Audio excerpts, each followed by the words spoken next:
नमस्ते, मी कल्पना. आजीनातीच्या किचनमध्ये तुम्हा सर्वांचं स्वागत आणि मनापासून शुभेच्छा. तर आता आपण वाळवणीचे रेसिपी बघतोय. त्यामध्ये आता मी सांडगा कसा करायचा तो दाखवणार आहे. हा सांडगा म्हणजे लग्न कार्यात, देवकार्याला ही सांडग्याची भाजी लागतेच. आणि तसं आपल्याला पावसात भाज्या नाही मिळत, ही सांडग्याची भाजी आपल्याला केव्हाही करून खाता येते घरच्या घरी. तर आता मी काय साहित्य घेतलंय तेवढंच दाखव. इथं मी घेतली आहे पाव किलो मटकी डाळ आहे आणि त्याच्या निम्मी आतपाव हरभरा डाळ आहे.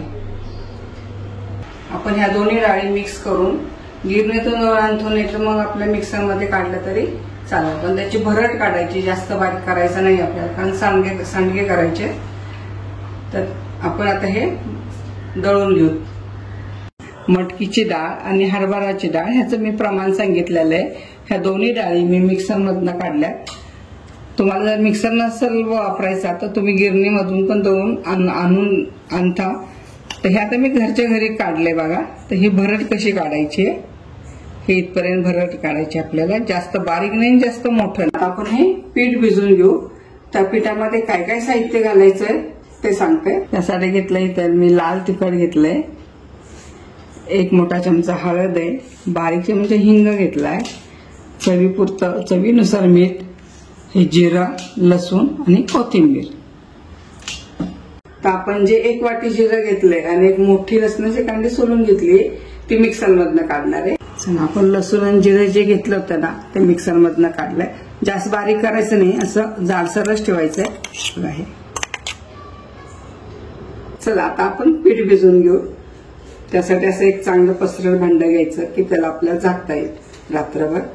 तर मी असा एक डबा घेतलाय, त्यामध्ये घालणार आहे मी हे आपण डाळी वाटून घेतलेली भरड. आता लाल तिखट,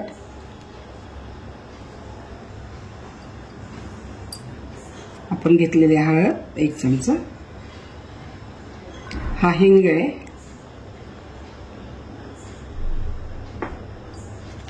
आणि मीठ.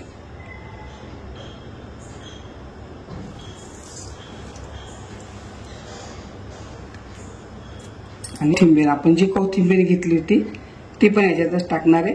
तुम्हाला वाटत असेल आता ही कोथिंबीर ओली आहे तर सांडगे टिकतात का? हे सांडगे वर्षभर टिकतात, कारण जसा सांडगा वाळेल तसा कोथिंबीर पण वाळली जाते. त्याच्यामुळे सांडगा अजिबात आपला खराब होत नाहीये. कोथिंबीरमुळे खूप छान सांडग्याची भाजी लागते.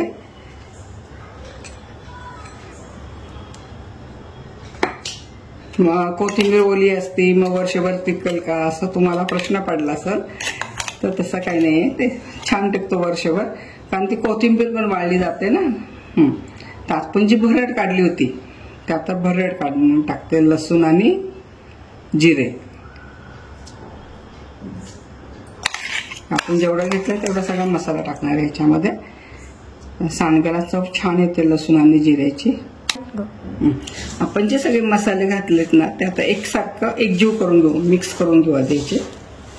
असं एकसारखं सगळं लागतं. हे सगळा मसाला आपण इथं लावून घेतला डाळीला, छान असं मिक्स झालंय.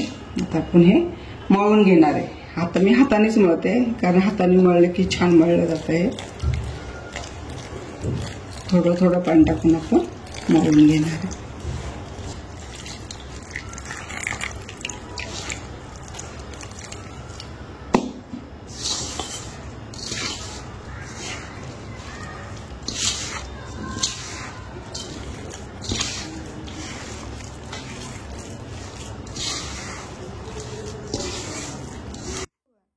बघा असं एकसारखं असं छान मळून घ्यायचं. जरा पातळसर आपण कणिक कसं मिळतो तसं हे मळून घ्यायचं पीठ. चला हे पीठ आपलं छान असं मळून झालेलं आहे. बघा कसं मळलंय ते. हे आता कमीत कमी 12 तास तरी हे पीठ असं छान मुरलं पाहिजे, तर आपले सांडगे चांगले होतात.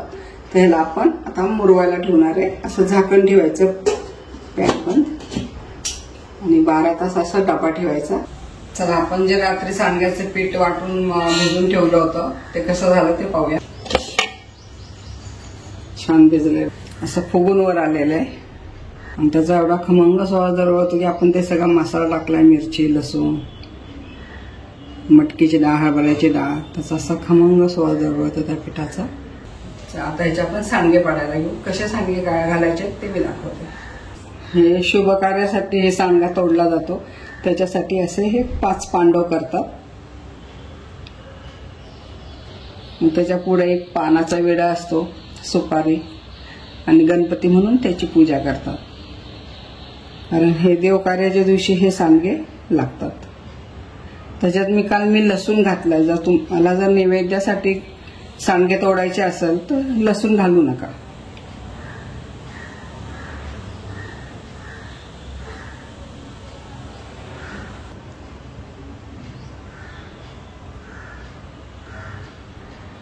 हे आपले आता 5 पांडव झाले.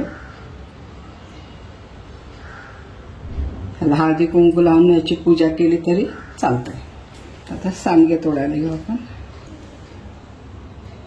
सांडगे एकदम असे बारीक तोडायचे नखाने, कारण हे वाळून एकदम बारीक होतात. तुम्ही एकदम बारीक तोडलं तर मग एकदम बारीक दिसतात ते सांडगे.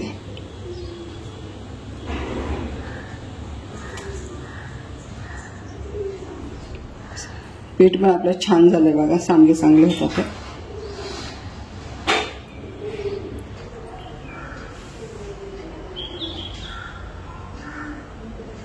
एक सारखे जास्त जवळ नाही घालायचे, चिटकणार नाही. जवळ जवळ घातले की चिटकतात ते.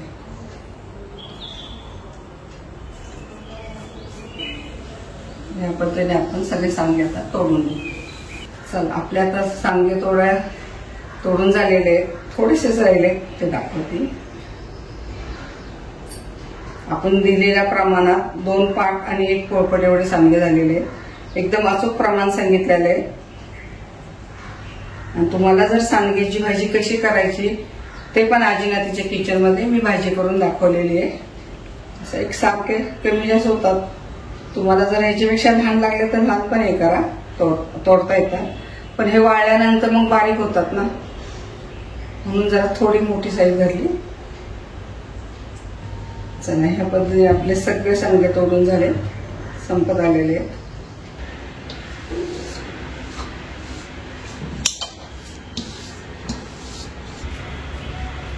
अगं आजी, तू माझ्यासाठी सांडगे बनवले तर लगेच भाजी पण बनव. हो, तुला आवडतं सांडगे आणि भात.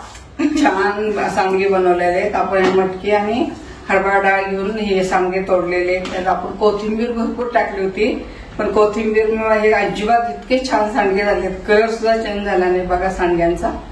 करून दे लवकर. तिला सांडग्याची भाजी खूप आवडते. भातावर, पोळीवर, कशावर पण ती सांडग्याची भाजी करते. सांडग्याच्या भाजीची रेसिपी आजी रात्रीच्या किचन मध्ये टाकलेली आहे. आजी किती छान केली सांडगी. हो, छान झालं. तर कलरही किती छान आलाय बघा आपल्या सांडग्याचा. असं वाटत नाही ज्यात कोथिंबीर घातली. कोथिंबीर छान वाळून निघाली ह्याच्यात. आणि हे सांडगे खराब होत नाही, वर्षभर होतात. जरी कोथिंबीर घातली ना तरी हे सांडगे वर्षभर टिकतात. मला जर ही रेसिपी आवडली असेल तर लाईक करा, शेअर करा आणि सबस्क्राईब करा. पुन्हा भेटूया अशाच पारंपरिक पदार्थाबरोबर. तोवर संत तुकाराम महाराज म्हणतात, मन करारे प्रसन्न सर्व सिद्धीचे कारण. बाय.